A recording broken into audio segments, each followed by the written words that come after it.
From Elanco, this is Rediscovering the Power of Healthy Animals, the podcast that explores how healthy animals, from cats to cows, can help us overcome some of today's most critical challenges. I'm your host, Michelle Calvo-Lorenzo. You're listening to Episode 4, Rediscovering the Power of Healthy Animals, Impact on the Environment. In today's discussion, we'll be looking at the incredibly important role that healthy animals play in improving the health of the environment. I'm joined by Maria Chavez, an expert on sustainability and Elanco's shared value consultant, to discuss our third pillar of our discussion that's focused on environmental health. Maria is based out of Germany and has been involved in sustainability-related projects at Elanco, including developing a series of debates at the European Parliament, led by Elanco, to discuss the role of livestock and innovation in the feed security space. Thanks for being with us here, Maria. It's great to be here, Michelle. So Maria, the future health and sustainability of our world is of the utmost importance, and more recently, it's been given a spotlight in the public forum. People, companies, and organizations are becoming more aware of their environmental impact and are taking steps to improve what they can do to ensure our world thrives for generations to come. If this is a priority and passion point for so many people, why is it still an issue today, and how do animals play a role? Like you said, Michelle, sustainability, environmental stewardship, climate change, these are all hot issues today. But sadly, even with this knowledge and ambition to improve the health of our world, we're still using our world's resources faster than ever. Let me give you an example. In 2018, we used resources 1.7 times faster than the ecosystem can regenerate them. This means that our world currently needs the yearly capacity of more than 1.5 Earth to provide the ecological goods and services we are consuming each year. Wow, so there's the potential that our world might not provide the resources like food and energy that we need to live on this planet. That sounds like a major issue. So how do animals factor into this equation, Maria? How are they able to improve our situation? Let me start by saying that by 2050, our global demand for protein is expected to grow by 76%, but resources won't. And like you said, we're already in need of more resources for our growing world. Surprisingly, food animals can do for our environment what we can't. They truly allow us to do more with less by creating more protein with less environmental impact. You could say that they were recycling before it was cool. Let me support this with some data, Michelle. Livestock consume, in terms of dry matter, 6 billion tons of feed annually, 86% of which is made of material not currently being eaten by humans. So this means that food animals transform an edible vegetal byproducts into nutritious protein, vitamins, and other nutrients in the form of eggs, fish, milk, of meat. And that's the beauty of livestock. That's incredible. So food animals truly are the original recyclers, or even a new term we're catching on here in the United States, that food animals are the original upcyclers. And that, again, as you mentioned, they take materials that we as humans cannot eat, but they turn them into valuable, high-quality products that we can eat as humans. But they're able to help our environment too, right? The land that we're trying so hard to preserve, how can they help from the environmental perspective? You're right, Michelle. Actually, livestock can definitely be part of the solution when it comes to preserving and bettering our environment. In fact, food animals allow us to employ underutilized resources and byproducts and create them into more food that will sustain our growing population and planet. Did you know that about 2/3 of our agricultural land is not suitable for planting fruits and vegetables, but it is suitable for grazing animals? And actually, food animals also provide nutrient-rich manure as fertilizer to the food production process. As we think of how healthy animals can be the X factor when it comes to our environment, I think their potential impact in developing countries is huge.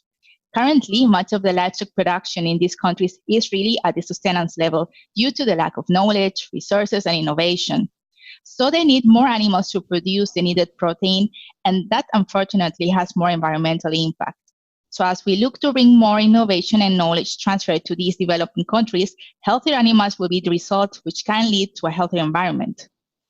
Wow, thank you for clarifying that, Maria. I can see how animals really make the most of our resources, and hopefully our listeners agree.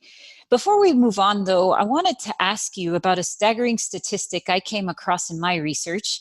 And I've recently read that the World Organization for Animal Health, also known as OIE, has reported that today over 20% of animal losses are linked to animal disease. So, simply put, 20% of the animals globally are being lost to disease.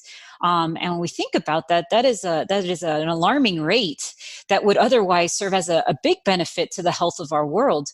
And I'm wondering if there are ways to reduce this extremely high loss of important resources. So, knowing what we're learning with you here today and what we've learned from other speakers and other podcasts about the impact of animals, what is our industry doing to improve this number? Great question, Michelle. You're right. Our industry can impact this statistic by providing safe, innovative products, working with our farmers and veterinarians, and increasing knowledge, training, and tools that they need to help their livestock thrive.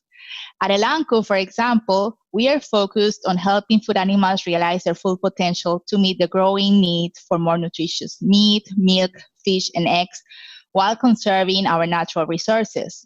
We do that, for example, by leveraging innovations and technological advances that will help produce more food while making ourselves responsible stewards of our environment. Let's put it this way: healthy animals use the resources more efficiently, and in turn, they have less impact on the environment. That's great to hear, Maria. I know you've seen this come to life through your experience with programs like the East Africa Growth Accelerator Project, or EGA. Can you share a bit about those programs and how they're showcasing the significant role that animals have on our world? Sure, Michelle. EGA, East Africa Growth Accelerator, is an initiative to make Elanco quality products available in small size packs for farmers in Tanzania, Uganda, and Kenya, along with training initiatives. We have seen that farmers are now more empowered to identify and treat disease with the right practices and products.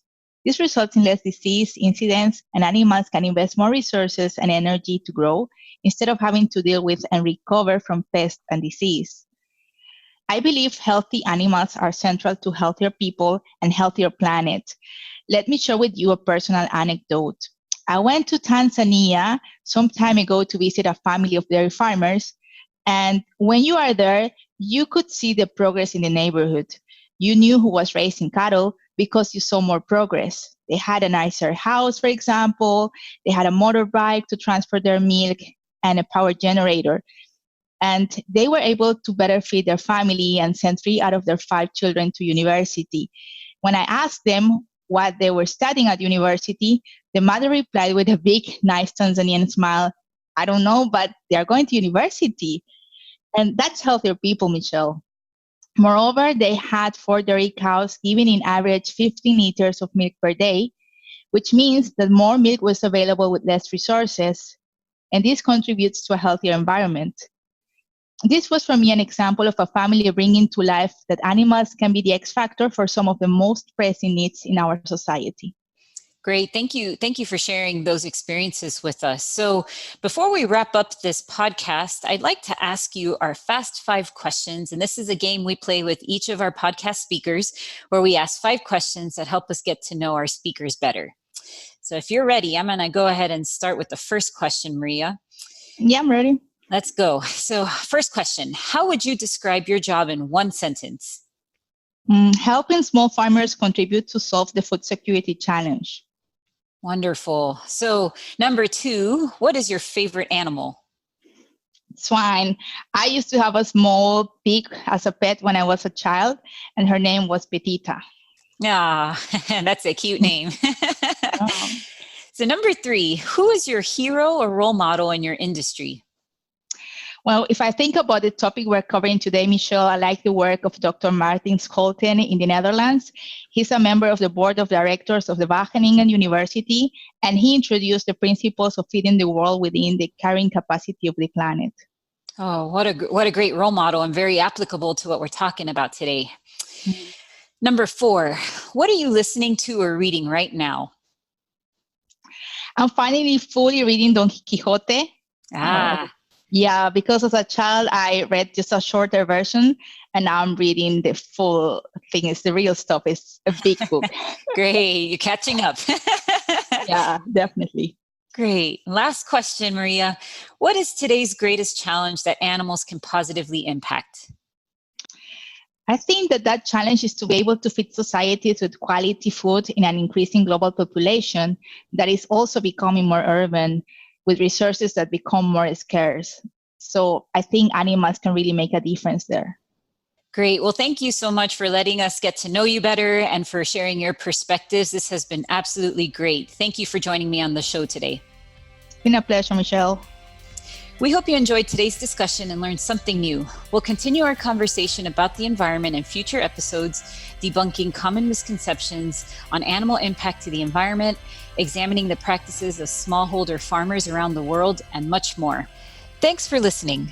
If you want to explore more and rediscover the power of healthy animals, visit elanco.com/rediscover and tune in to our next episode to hear from Elanco's Dr. Ramiro Cabral, who will share his perspectives on why improving the health of animals matters.